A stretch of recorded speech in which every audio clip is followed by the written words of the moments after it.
At sa punto pong ito, ating pong talakayin ang update patungkol sa mga programa ng kasalukuyang administrasyon dito lang sa Mr. President on the Go. Una nga po dyan mga kababayan, Pangulong Ferdinand R. Marcos Jr.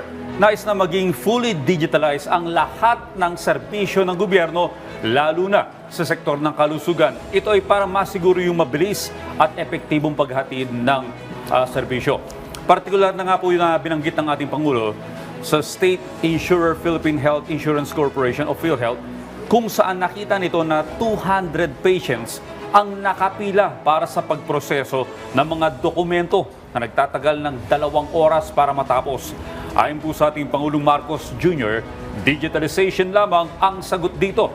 Ayon pa sa Pangulo, ginawa ng pamahalaan ang eGov apps at pinalawak ang internet coverage nationwide. Bukod pa niya rito, ang mga agencies gaya ng Department of Social Welfare and Development at ng Philippine Charity Sweepstakes Office ay dapat na rin ma-digitalize. Ito ay para ang mga pasyente o yung kanilang pamilya ay hindi na kailangan pang umalis na kanilang tahanan para makatanggap ng assistance. Pero sabi po ng Pangulo, nagsimula na mag-digitalize ng records ang PhilHealth. Una nang ipinahayag ng Pangulo ang full support nito para sa plano ni PhilHealth President and Chief Executive Officer Dr. Edwin Mercado na mag-digitalize. Aniya, pinaparami na talaga yung binibigyan ng benepisyo at hindi na pwedeng kinakamay. Kailangan talaga nasa computer na. Pinalawak na rin ang health coverage ng ahensya.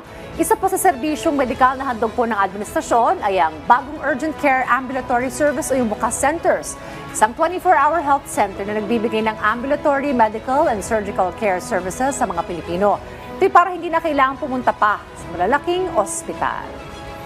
At yan po muna ang ating update ngayong umaga. Abangan ang susunod nating tatalakayin patungkol sa mga aktibidad at programa ng kasalukuyang administrasyon dito lamang sa Mr. President on the Go.